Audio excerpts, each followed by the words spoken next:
ஒவ்வொரு சிஎஸ்சி திருச்சபையிலையும் கடைசி கால எழுப்புதலுக்கு கர்த்தர் எல்லாரையும் இணைக்கிறாரு. நான் அடிக்கடி சொல்லுவேன், பரலோகம் போவோம் நம்ம எல்லாரும்.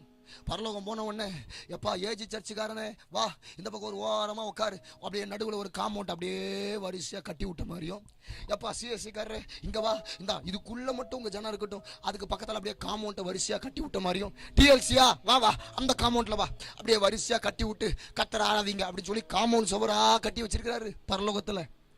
சொல்லுங்க சொல்லுங்க, காம்பவுண்டை கட்டி விட்டுருக்காரு. அவர் பார்வைக்கு ஏஜி இல்லை, டிபிஎம் இல்லை, சிபிஎம் இல்லை, இசிஐ இல்லை, பிசிஐ இல்லை, சிஎஸ்ஐ, டிஎல்சி இப்படி எதுவும் இல்லை. ஒரே வார்த்தை, மணவாட்டி. இது கைத்தட்டு வராதுன்னு எனக்கு தெரியும்.